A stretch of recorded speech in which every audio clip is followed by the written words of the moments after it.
Hi, I'm Carl Azus. Thanks for taking 10 minutes out of your day this December 5th for CNN Student News.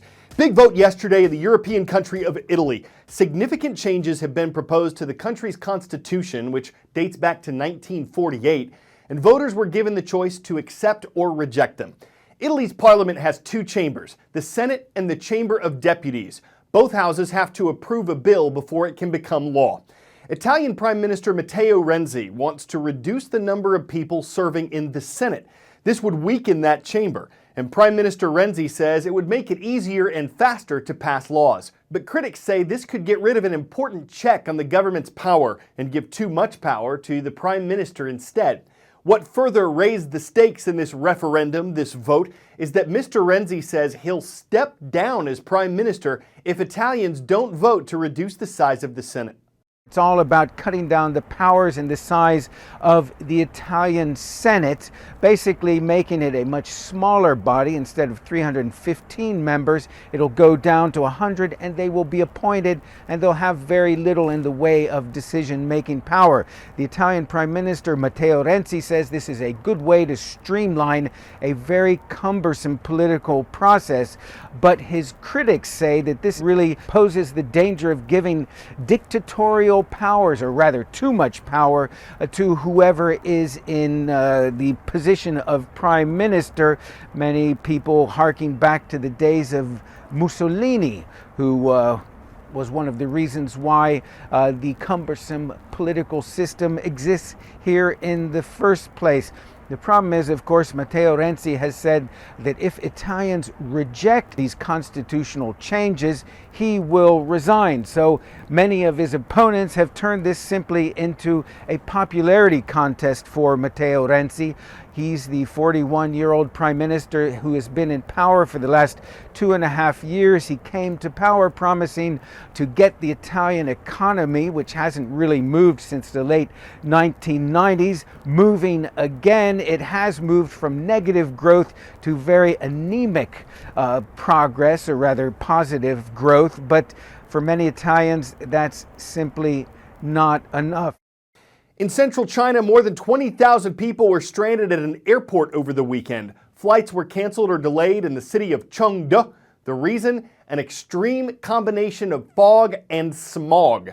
The airport called the conditions the most disruptive in years. The World Air Quality Index is one measurement of pollution levels. When it's between 0 and 50, air quality is good. Pollution isn't a problem. In Chengdu, the air quality was recently measured at 280. That puts pollution levels in the index's very unhealthy category, an emergency level which advises everyone to either limit their outdoor activity or avoid it entirely. The pollution is a side effect of the major industrial growth seen in some Chinese cities. It's especially dangerous for people with asthma or respiratory infections. In the U.S. state of North Dakota, today is a deadline for thousands of people protesting the Dakota Access Pipeline. Their main camp is on government land, and last week the U.S. Army Corps of Engineers said that activists who refuse to leave could be arrested starting Monday. But the government also said it won't force people to leave, and many demonstrators say they're staying put. This is over a controversial pipeline that would connect oil-rich areas of North Dakota to Illinois, where oil could then reach additional markets. It's a $3.7 billion project. Its developer says it'll create thousands of jobs, generate millions in tax revenue, and make the U.S. less dependent on foreign oil. But it's being built near a reservation for Native Americans, and they say the pipeline threatens their environmental and economic well-being. This is truly a very, very large group of people who have come to stop the North Dakota Access Pipeline. I want to give you an idea of just how big it is. We are giving you kind of a look of the Osheti-Shakoi camp. It is the largest camp, but there are several other camps that are here. And inside this camp alone, the estimates are somewhere between 5,000 and 8,000 people who have come in support of the indigenous people who are here and plan to stay on this land. And what you're seeing is really a work to try to be sustainable, to stay here for a long time, because no one plans on leaving unless the North Dakota Access Pipeline is stopped.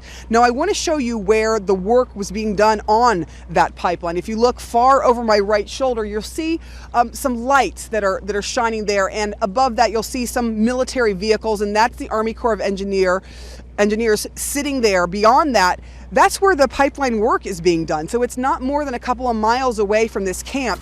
The camp is not physically in the way of the pipeline going forward, but people say they are here because they want to be a presence. They want to get people to understand what their worry is. And their worry, for the most part, is the water. Worry that the pipeline that's supposed to go underneath the Missouri River is going to at some point rupture and ruin the water, and the water that people drink, 18 million people drink, that are living on the land along the Missouri River. So that is one of the biggest fights here.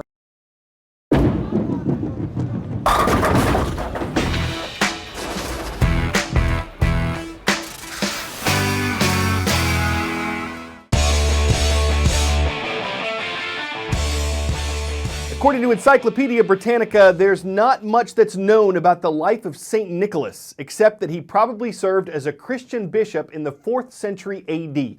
He had a reputation for helping others, though, and that helped give rise to our modern view of Santa Claus. His popular image today owes a lot to the 19th century Clement Clarke Moore poem, "'Twas the Night Before Christmas," and to illustrations by the Coca-Cola Company in the 1930s. It's an image that takes a lot of training for modern-day Santas to maintain. Santa Claus is coming to town. Welcome to the ultimate Christmas in July, Santa University, a 4-day training camp in Colorado where professional Santas come to hone their craft. It's more of a calling than it is a job. And the little boy with no hesitation said, "That's Santa Claus." She said, your nose is like a cherry." That's when I knew that I probably was Santa Claus. Spreading holiday cheer is serious business. It takes the right look, months of dedication, and more hair care products than you'd expect. But all the women say it's a miracle stuff. But aside from some extra hold hairspray, what does it take to be the perfect professional Santa? The experts all had the same answer. You gotta have that Christmas love. Having a caring heart. First, it's the heart. And then all of the other things, they will fall into place. Heart is something that can't be taught. But the rest of it? That's why NOR programs put Santa University together in the first place. Every year, the Santas come together to train at the company's headquarters called, you guessed it, the NOR Pole. People are amazed that there are 4 days worth of classes for Santa University, but it's true. We have everything from ethics of Santa, how to dress and look your best, how to stay healthy as a Santa, and many, many more things. Classes teach everything from beard grooming to suit fitting to sign language. There are charity toy drives and sing-alongs. It's 4 days of fun and festivities. Then, when the holidays roll around, these guys are all Santa all the time. I work at Orland Square Mall, about 30 miles southwest of Chicago. And I'm from Duluth, Georgia. It's about a 750-mile trip every year. It's a very demanding job if you do it like you should do it. We're on the set many hours a day, so you pretty much sleep, eat, and work. And you want to stay focused so that you can be all you can be when you're on the set and be there for the children. And if you're at home, you allow too many other distractions. And so by traveling, I feel like I can stay focused at what I'm doing. For these Santas, the months of preparation and work are worth it. For them, being Santa Claus in the eyes of a child is the ultimate gift. I get far more than I unfortunately can give. If you can say anything every day to try to uplift a child and their family, then you go home at night with some accomplishment. We all want one thing, the joy and the happiness for children. So you can see it's for a good cause that they train hard for their ho-ho holiday work and to keep up their tiding of beardance. And even if their suits get a little tarnished with ashes and soot, who is not in chim need of a little good cheer? The extra effort can make the difference between Santa and Santastic. I'm Carl Azus at CNN Student News. We'll see you tomorrow.